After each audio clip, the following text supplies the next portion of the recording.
Quand les nèfles étaient mûrs devant chez moi, la voisine jalouse a secrètement pulvérisé du pesticide sur mon néflier.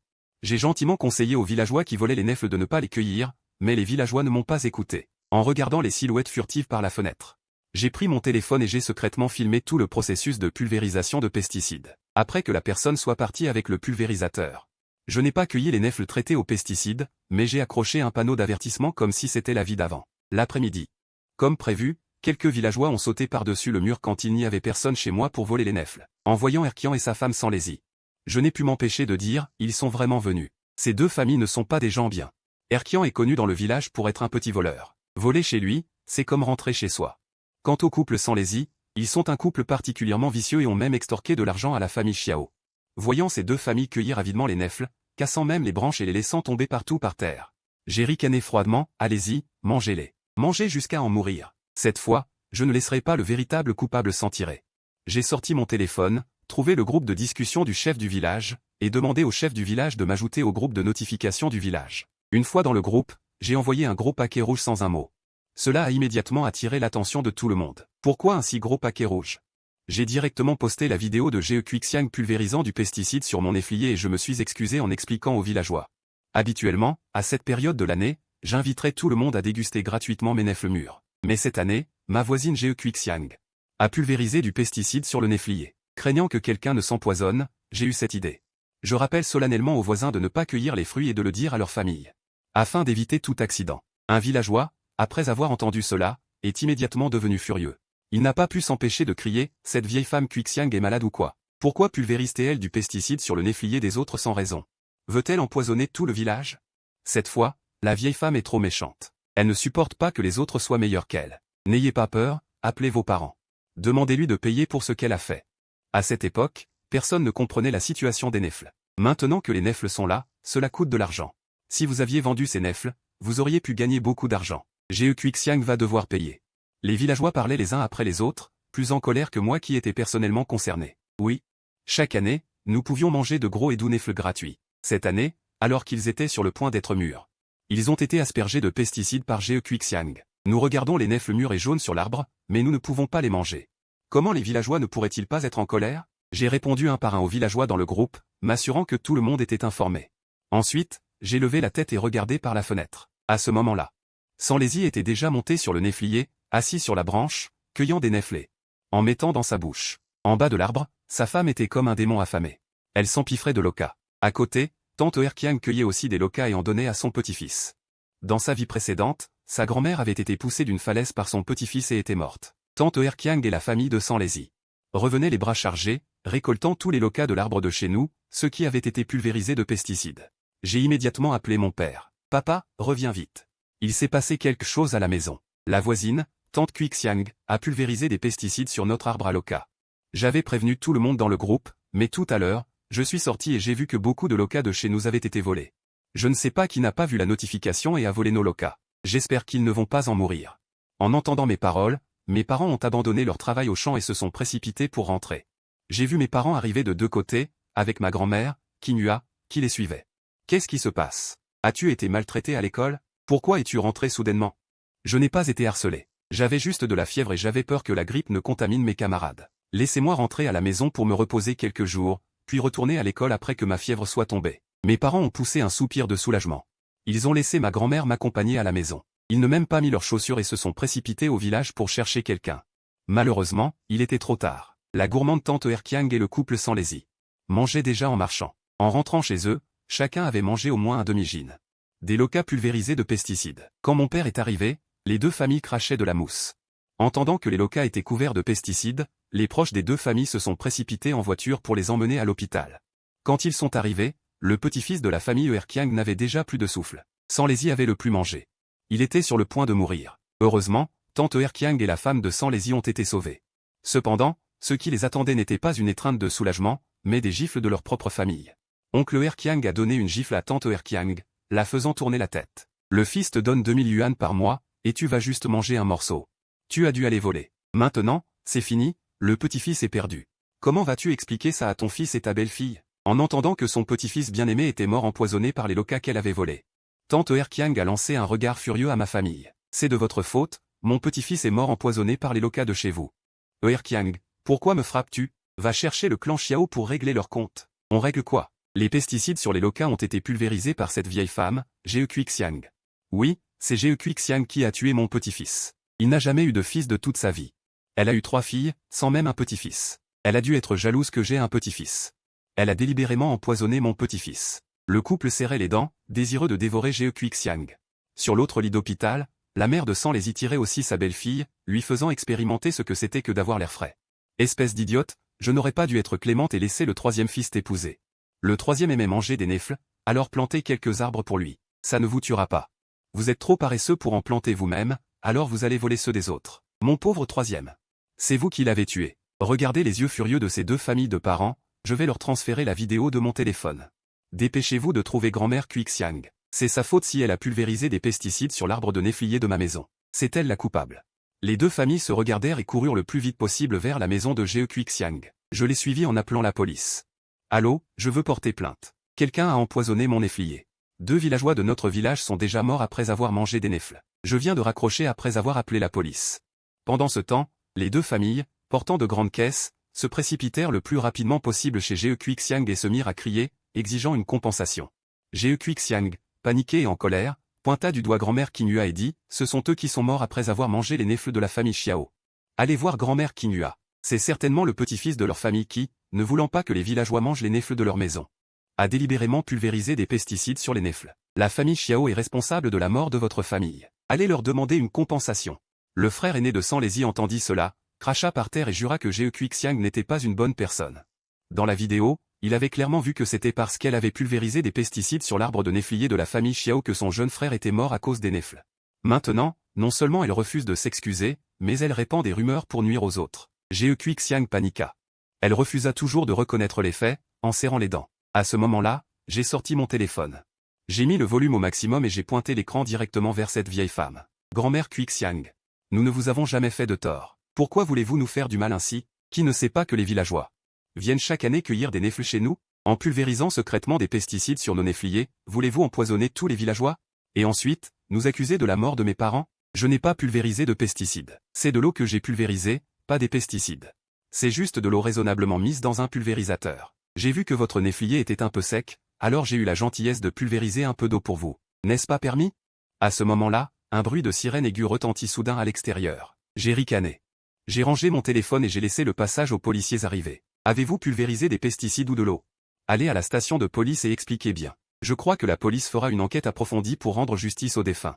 Non, je n'irai pas à la station de police. Ce n'est vraiment pas moi qui les ai tués. Ils sont morts parce qu'ils étaient gourmands. Ils ont insisté pour voler des nèfles et les manger. Qu'est-ce que cela a à voir avec moi? Ge Quixiang se débattait.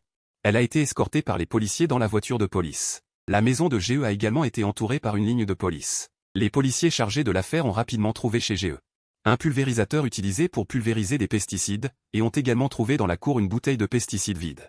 Après analyse, les pesticides dans la bouteille étaient identiques aux pesticides résiduels sur mon néflier.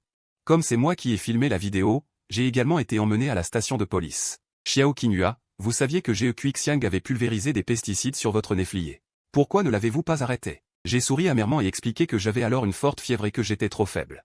Comme grand-mère Quixiang et ma famille n'avaient jamais été d'accord, et qu'il n'y avait personne d'autre à la maison, j'ai eu peur d'être agressé si je me manifestais directement.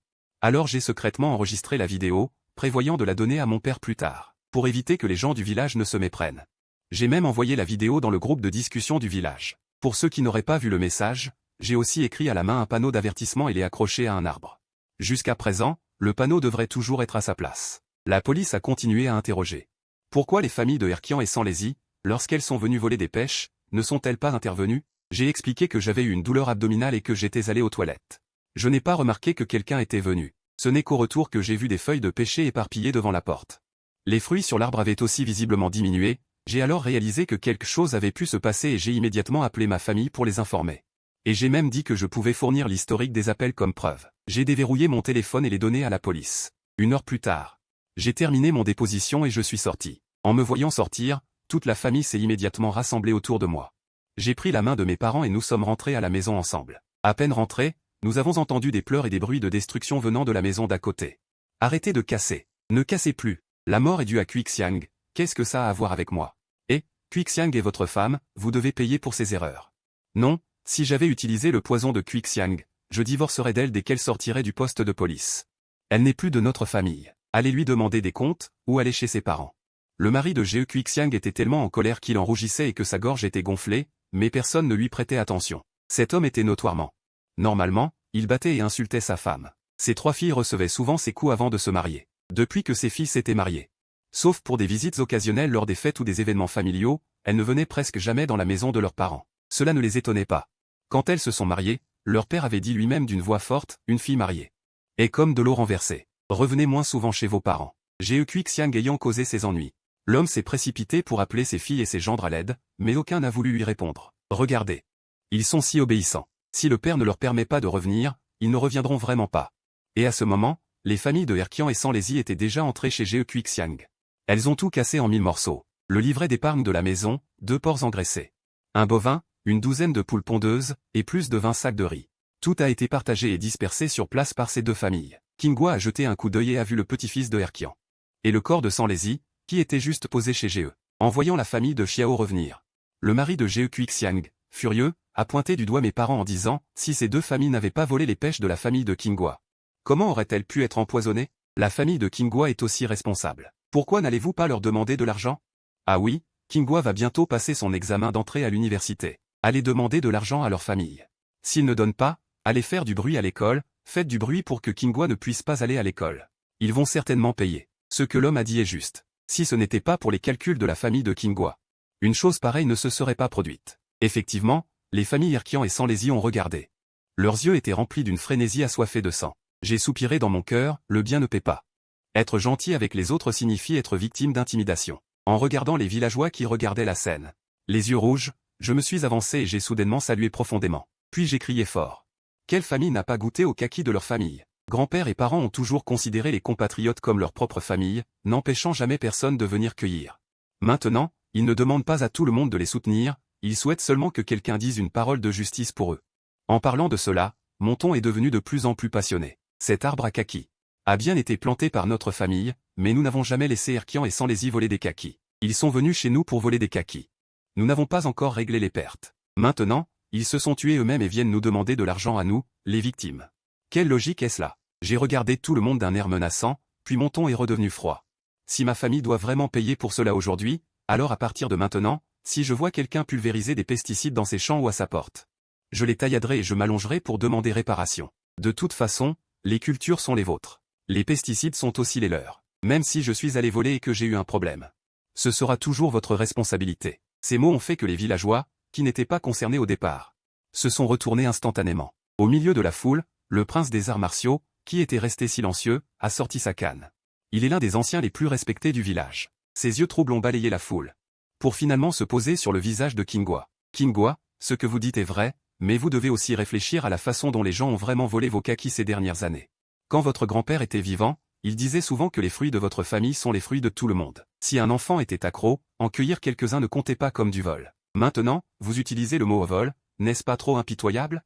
Oncle Wu, je vous respecte en tant qu'aîné, mais les fruits de tout le monde sont une faveur, prendre sans demander est du vol. Mon grand-père était gentil, mais il n'a jamais dit qu'il fallait laisser les gens prendre autant qu'ils voulaient. Il a également ajouté, aujourd'hui, ils sont venus voler des fruits et sont morts, et maintenant ils veulent que je paie. Quelle est cette logique? Ces mots sont parlés. Mais les villageois sont pauvres. Votre famille a de bonnes conditions, vous ne pouvez pas supporter un peu plus? Si on compte vraiment, les cœurs se disperseront. Les cœurs se sont dispersés il y a longtemps. Dès l'instant où ils se sont tenus devant ma maison pour me demander de l'argent, j'ai compris. La gentillesse n'apporte pas le respect, elle n'apporte que l'intimidation. Soudain, un ricanement retentit dans la foule. C'était Zhao Laoyu, du côté et du village. Il tenait une bouteille verte et s'est avancé en titubant. Qinghua, vous dites que les cœurs se sont dispersés. Alors dites-nous. Quand votre grand-père a construit sa maison, il a occupé la moitié de mon terrain. Votre famille a-t-elle jamais remboursé un centime? Votre père a abattu l'année dernière 2 de mes arbres pour en faire du bois de chauffage. Que avons-nous dit? Maintenant, quelques-uns de vos arbres à kaki ont causé une mort, et vous vous présentez comme la victime. À ce moment-là, je fus un instant stupéfait car je n'avais jamais entendu parler de cela par ma famille. Mon père s'avança soudainement.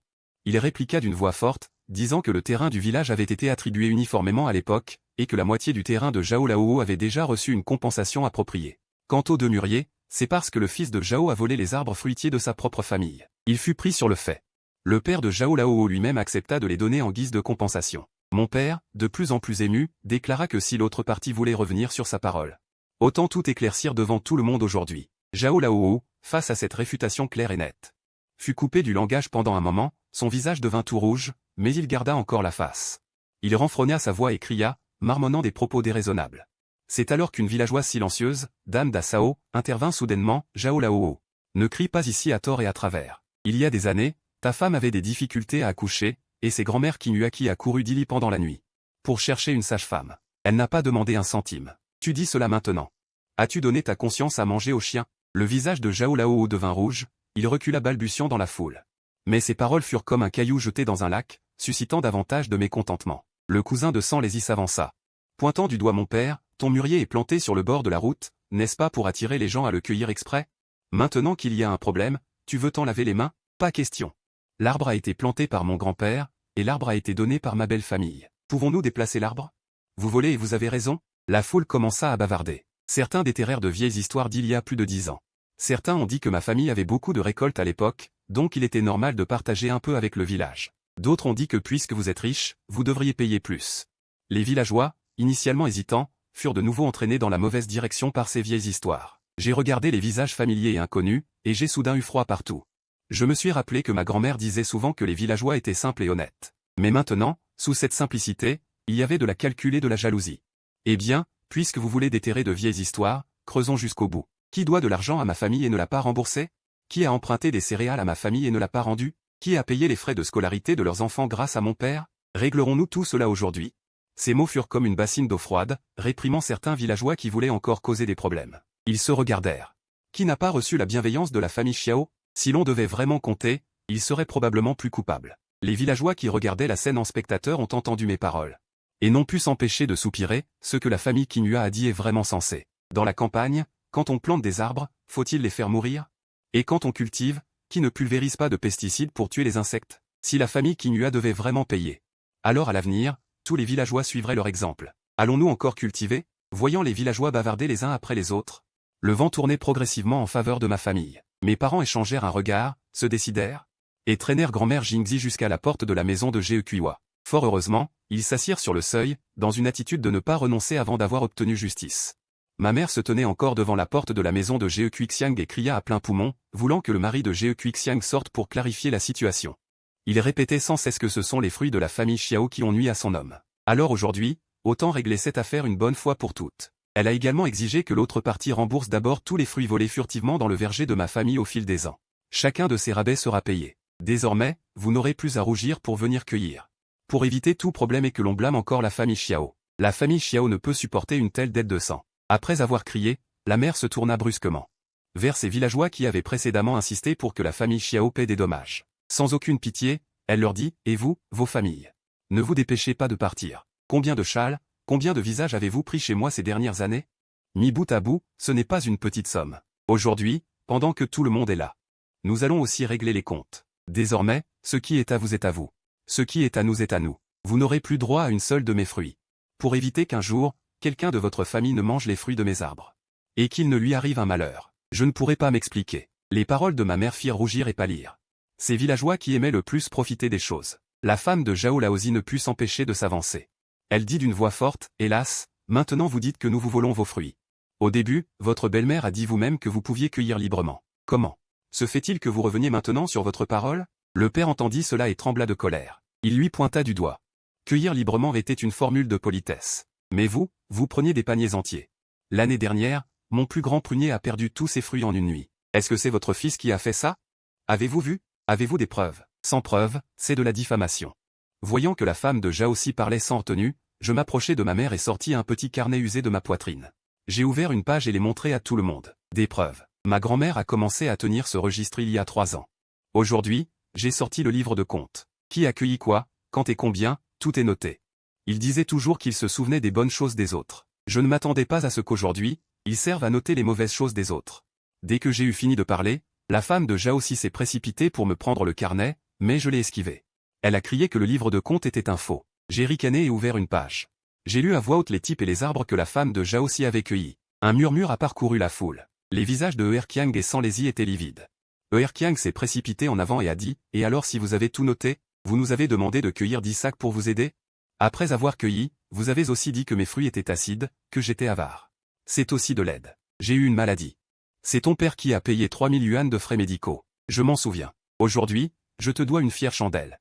Oncle Liu, cher villageois, aujourd'hui, moi, Xiao Qinghua, je ne veux pas forcer la cueillette. Je veux juste que justice soit faite. Voler, c'est voler. Ce n'est pas parce que nous sommes bons que nous devons être exploités. Mon petit jardin est plein de secrets. Pour que les villageois me prêtent attention, d'autres se comportent comme des opportunistes voulant me voler. J'ai directement pris le livre de compte. Et j'ai menacé tout le monde, si aujourd'hui vous ne dites pas clairement qui est responsable, je remettrai ce livre au chef du village, puis à la mairie. Pour que tout le monde voit comment les gens de notre village se rappellent la gentillesse des autres. Cela ne salit pas la réputation de notre village? Tous les villageois savent que ma famille est facile à vivre. Ces dernières années, dès que les fruits et légumes de mon champ sont mûrs, certains viennent en profiter. Les familles qui m'ont attaqué tout à l'heure ont profité de notre gentillesse dans le passé. Non seulement ils mangent eux-mêmes, mais ils en portent aussi. Ils en cueillent beaucoup à chaque fois. Pour offrir à des proches. Avant, mes parents et ma grand-mère disaient toujours, de toute façon, nous ne sommes que 4 dans la famille. Les fruits sur les arbres ne peuvent pas être tous mangés, autant en faire un geste de bonne volonté. Les villageois se souviendront de notre gentillesse. Et quand la famille rencontrera des difficultés, les villageois nous aideront. Mais je ne m'attendais pas à ce que, à la première difficulté, ceux qui ont le plus profité, soient les premiers à nous attaquer. Ceux qui ont profité de chez nous tant d'années et nous ont injustement accusés, étaient justement ceux qui en profitaient le plus. Au contraire, ceux qui venaient rarement cueillir des fruits. On dit beaucoup de bien de nous. Ceux qui volaient souvent des fruits voyaient mes parents ne pas être indulgents et voulaient leur demander des comptes. La plupart des gens ont commencé à accuser la famille de Jie Quixiang, disant qu'ils étaient ignorants. Ils ont clairement empoisonné quelqu'un avec leurs pesticides. Et ils veulent nous en faire porter la responsabilité. Les villageois qui suivent le vent ont commencé à retourner leur veste et à accuser la famille de Jie Quixiang. Je regardais ces visages familiers qui tout à l'heure étaient si agressifs, mais qui maintenant étaient remplis de justice. Mon cœur s'est empli de tristesse. Le fils de Erkian s'est soudainement précipité devant moi et s'est agenouillé d'un coup. Qinghua, je suis désolé. C'est ma mère qui était cupide. L'hôpital a dit qu'elle était déjà décédée. Les morts doivent être respectés. Votre famille peut-elle, s'il vous plaît, payer une partie des frais d'enterrement? Ma famille n'a vraiment pas d'argent pour organiser les funérailles. Votre mère est morte empoisonnée en volant nos fruits. La responsabilité incombe à Jie Quixiang. Si vous voulez des frais d'enterrement, allez voir chez elle. Mais sa famille est aussi pauvre. Qinghua, votre famille n'a-t-elle pas toujours été charitable? Aidez-nous, s'il vous plaît. Je regardais Erkian, agenouillé par terre, avec un mélange d'émotions. Je me souvenais que quand j'étais jeune, Erkian jouait souvent avec moi. Ma grand-mère lui donnait toujours des fruits. Mais aujourd'hui, elle est là, agenouillée pour de l'argent. Je n'avais pas encore parlé que la mère de Sanlési s'est approchée. Qinghua. Je sais que ma famille a des dettes, mais un mort doit être enterré. Pensez-y comme un acte de charité. Donnez-nous un peu. Nous ne dirons jamais que c'est vous qui avez payé. Nous dirons que c'est un don de votre famille, sans question. Ce n'est pas une question d'argent. Si ma famille paie aujourd'hui, demain quelqu'un ira empoisonner un autre verger pour de l'argent. Cette porte ne doit pas s'ouvrir. Oh, vous parlez de justice. Vous ne voulez pas dépenser de l'argent? Votre famille est si prospère, vous vous souciez de ce petit montant? C'est une grand-mère silencieuse. Profitant de l'instant, elle s'est avancée et a sorti un sac du coin de sa poitrine. Elle ouvrit petit à petit, révélant une liasse de billets froissés. C'est 500 yuan, c'est tout l'argent que j'ai économisé avec mes œufs. Prends-le pour acheter des vêtements à ta mère. Ce n'est pas une compensation, c'est le geste d'une vieille femme envers les morts. Grand-mère. 500, ce n'est pas assez. C'est vrai, la personne est morte. La famille Qinghua a les moyens, donnant un peu plus, ce serait un mérite. Ma gentillesse n'est pas destinée à être utilisée pour du chantage moral. Si je vous donne aujourd'hui, demain quelqu'un viendra exprès pour voler, pour se goinfrer. Cette porte ne s'ouvrira jamais. Si quelqu'un ose encore créer des problèmes, nous appellerons la police et les accuserons d'extorsion. De plus, pendant toutes ces années, y a-t-il eu des familles qui ont volé des fruits? Remboursez rapidement l'argent ces 2 prochains jours, sinon ne vous attendez pas à ma gentillesse. Vous me voyez souriant. La famille Erkian et la famille Sanlési ont également commencé à se sentir coupables. S'il s'agissait de voler des fruits dans la famille, ces 2 familles en ont volé le plus ces dernières années. Si on devait vraiment régler les comptes, ce serait ma famille qui leur demanderait réparation. De plus, Jie Quixiang a déjà été arrêtée, et j'ai encore la preuve qu'elle a utilisé des pesticides. Même devant le tribunal, il n'aurait aucune preuve pour réclamer réparation à ma famille. C'est la même chose, personne ne les a forcés avec un couteau à venir voler chez moi. Parce que les preuves étaient irréfutables, Jie Quixiang a été condamné à la prison à vie pour empoisonnement mortel. J'ai entendu dire qu'après la publication du verdict, le mari de Jie Quixiang l'a poursuivi en prison, lui présentant une convention de divorce et lui demandant de divorcer. Le jugement est tombé, Wokui, ta vie va probablement se terminer en prison et tu n'en sortiras pas. En tant qu'homme, je ne peux pas rester veuve pour toi toute ma vie. Signe ceci tôt, ne me retarde pas à trouver quelqu'un d'autre pour refaire ma vie. J'ai passé la majeure partie de ma vie avec toi. À la fin, tu dis divorcer, Comment vais-je pouvoir regarder les gens en face? Non. Je ne consens pas au divorce. Votre refus n'a aucune importance. Après avoir dit cela, le mari de Ge Quixiang s'est retourné et est parti. Peu de temps après, le mari de Ge Quixiang est revenu avec une vieille veuve de l'extérieur. Non seulement Erkian, qui avait surdosé de pesticides, est décédé, mais même la femme de Sanlési n'a pas attendu le verdict avant de succomber à une insuffisance respiratoire due à la maladie. Elle est morte au lit. Après cet incident, ma grand-mère, les larmes aux yeux, demanda à mon père de prendre une hache et de couper ces quelques arbres de nèfles qui avaient causé le problème. Mon père allait chercher la hache. J'ai arrêté papa. Papa, ne coupe pas. Les villageois qui regardaient la scène ne purent s'empêcher de ricaner. Sun Laoliu, au bout du village, portait un chignon. Dit sarcastiquement, « Oh, Kingwa, tu ne peux pas te résoudre à abandonner ces quelques précieux arbres? C'est vrai, ce sont les pensées de ton grand-père, plus précieuses que des vies humaines. Oncle Sun Liu, votre étang à poissons, une dizaine de poissons sont morts l'année dernière. Ils ont été empoisonnés par la fumée de pesticides qui a été emportée par le vent lorsque notre ferme a pulvérisé. Ils ont exigé que notre ferme paie 500 yuan. Et ensuite, c'est votre plus jeune fils qui a renversé le liquide de batterie de sa moto dans la salle commune. N'est-ce pas? Quand me rendrez-vous ces 500 yuan? Vous, qu'est-ce que vous racontez? Est-ce que vous dites n'importe quoi? Vous le savez très bien. Aujourd'hui, je pose ces fleurs ici. Cet arbre est chez moi. Pas une seule feuille ne sera enlevée. Si quelqu'un ose dire que cet arbre est le sien, nous nous considérerons comme complices. C'est injuste. Alors que des villageois déjà superstitieux murmuraient, Zhao Laoyu intervint à nouveau. Kinua, vous n'êtes pas obligé de couper l'arbre. Alors, vous paierez pour inviter un maître à venir dans le village pour lire des sutras pendant 3 jours. Pour dissiper les influences néfastes par la rectitude et la justice. Sinon, l'ombre de cet arbre plane sur le village, et tout le monde est inquiet. Mon arbre pousse sur ma terre. Qu'est-ce qu'il vous a fait pour que vous vouliez organiser une cérémonie? D'accord. Si quelqu'un se sent inquiet, qu'il paie lui-même pour inviter quelqu'un. Ma famille ne sortira pas un centime. Pourquoi es-tu si obstiné? Tu ne peux pas faire preuve d'un peu de souplesse? La situation est de plus en plus tendue. Tante Li, quand votre petit-fils est tombé dans le fossé, c'est mon père qui a sauté pour le sauver. À l'époque, qu'aviez-vous dit? Vous aviez dit que ma famille était pleine de bonnes personnes, et que vous vous en souviendriez toute votre vie. Et maintenant, parce que je refuse d'abattre un arbre qui n'a rien fait de mal, et que je refuse de payer une somme que je ne dois pas, je deviens un cœur dur et méchant? Tante Li ouvrit la bouche, baissa la tête et se cacha dans la foule. Mon père regarda mon dos droit, puis les visages avides à l'extérieur de la cour. Le dernier vestige de son hésitation s'est dissipé. Il s'est approché de moi et a dit à tout le monde. L'arbre ne sera pas coupé, l'argent ne sera pas payé. Si quelqu'un pense que ma famille est dans le tort, qu'il porte plainte. À partir d'aujourd'hui, si quelqu'un ose entrer dans ma cour sans autorisation, ou voler une feuille, j'appellerai la police pour arrêter le voleur. Ces mots furent prononcés avec une force inattendue, et les villageois furent choqués. Ils étaient habitués à la gentillesse et à la réticence de la famille Xiao. C'était la première fois qu'ils voyaient une attitude aussi ferme. Sun Laoliu cracha, on verra. Il traîna les quelques personnes qui voulaient encore faire du grabuge. Le groupe se dispersa. Ma grand-mère regarda la porte vide de la cour. Les larmes lui revinrent aux yeux. Comment allons-nous vivre maintenant? Mamie. Ce sont les gens qui ont fait une erreur, pas les néfliers. De plus, ces néfliers ont été plantés exprès pour vous par grand-père avant sa mort. Maintenant que grand-père n'est plus là, ces néfliers sont votre dernier souvenir. Comment pouvez-vous les abattre pour quelques voleurs, le souvenir que grand-père vous a laissé? Ma grand-mère me serra dans ses bras et pleura amèrement. Bien que les néfliers aient été sauvés, l'atmosphère dans le village est devenue de plus en plus oppressante. Certains pensaient que ma famille était trop cruelle et trop impitoyable, et ont commencé à nous ostraciser en secret. Ainsi, les légumes de notre potager ont été piétinés la nuit, et les vêtements séchants dehors étaient souvent jetés dans la boue. Un soir, je suis rentré du bourg. J'ai découvert des caractères écrits à la peinture rouge sur le mur de ma cour, les gens au cœur froid subiront le châtiment. J'ai silencieusement pris de l'eau et je les ai effacés petit à petit. La nuit, je ne dormais pas paisiblement. Dans un demi-sommeil, j'ai entendu un léger craquement provenant de l'arrière-cour. C'était comme si une branche était cassée. Je me suis redressé brusquement et j'ai doucement secoué mon père. Mon père et moi, armés de lampes de poche, nous sommes approchés doucement de l'arrière-cour. Sous la clarté de la lune, une silhouette sombre était penchée sur l'arbre au sommet du mur. Elle a cassé une branche d'arbre chargée de fruits. Mon père a crié et a braqué vivement la lampe de poche. La silhouette a sursauté, et dans sa hâte de sauter du mur, elle a glissé. Elle est tombée dans le potager de la famille Xiao. Zhao Laoyu s'est blessé sérieusement, et s'est pressé de vouloir ramper pour s'enfuir. Mais je l'ai attrapé. Zhao Laoyu, tu es entré par effraction cette nuit pour voler des poires? Je n'ai rien volé, je regardais juste. Je regardais. Pour regarder, il faut une caisse. J'ai éclairé la base du mur avec ma lampe. Effectivement, une vieille caisse y était jetée.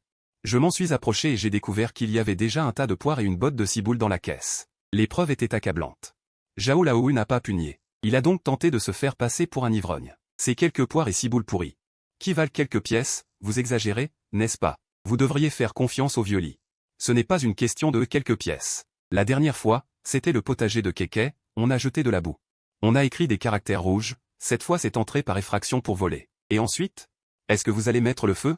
Après avoir parlé, j'ai sorti mon téléphone. J'ai directement appelé le poste de police du bourg. Zhao Laoyu a paniqué. Il ne s'attendait pas à ce que j'ose vraiment appeler la police. N'appelez pas la police, Qinghua. J'ai eu tort. Je vous rendrai les poires et la ciboule. Je vais vous dédommager. Je vous en supplie, n'appelez pas la police. Si je suis enfermé, qui s'occupera de ma vieille mère à la maison? Zhao Laoyu, tout en jouant la carte de la pitié, s'est agenouillé et a imploré. Les voisins alentours ont été alertés. Les lumières se sont allumées, certains ont jeté un coup d'œil par curiosité.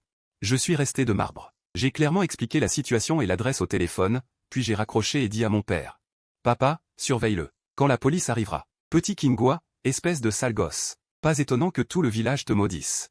Tu mérites d'être frappé par la foudre. Tes fruits finiront par pourrir tous. Toi. J'ai directement demandé à mon père de trouver une corde pour l'attacher. La police est arrivée rapidement. Bien que le vol de Zhao Laoyu n'ait pas une grande valeur. Il s'agissait d'une intrusion illégale dans une habitation la nuit, une infraction grave. Finalement, Zhao Laoyu a été détenu pendant 5 jours. Et une amende a été imposée pour compenser nos pertes. Cet incident a été comme une bombe qui a explosé à nouveau dans le petit village. Certains pensaient que ma famille avait bien fait, mais beaucoup d'autres, surtout ceux qui avaient déjà des rancunes envers ma famille ou qui en avaient profité, pensaient que j'étais trop sévère.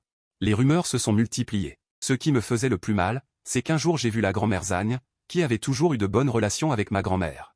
En voyant sa grand-mère de loin à l'entrée du village, elle a fait demi-tour et a contourné. La grand-mère est restée sur place, regardant le dos de sa vieille amie.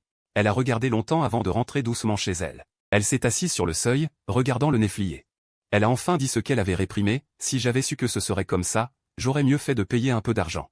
Grand-mère, nous n'avons rien fait de mal. Si nous cédons aujourd'hui, demain, ils seront encore plus excessifs. Quelques jours plus tard, le chef du village est venu pour une médiation.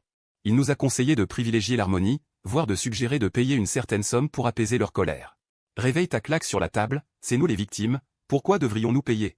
C'est la logique. Mais maintenant, tout le village dit que votre famille est impitoyable et a le cœur dur. Comment vivrez-vous dans le village à l'avenir? Chef du village, si nous sommes isolés pour avoir défendu ce qui est juste. Alors ce village ne vaut pas la peine qu'on y reste. Sur ces mots, il y eut un moment de silence dans la cour. Le chef du village ouvrit la bouche, puis ne fit qu'un soupir lourd. Ils sont partis comme ça. Je me suis retourné et j'ai vu ma grand-mère qui pleurait doucement. Grand-mère? Père, mère, rassemblons nos affaires. Bien que la vieille maison en ville soit vieille, elle peut être habitée après un peu de rangement. Les plants dans le champ? Récoltez ce que vous pouvez, et laissez le reste. D'accord, quittons cet endroit désagréable. Avec nos 4 mains. Nous pourrons vivre n'importe où. Les jours suivants, ma famille a commencé à emballer ses affaires en silence. Au début, certains ont ricané, pensant que ma famille ne faisait que parler. Mais quand ils ont vu ma famille emballer ses rares meubles, et même contacter un camion en ville, les villageois ont vraiment compris que cette famille, qu'ils avaient toujours considérée comme pleine de potentiel, était sérieuse cette fois.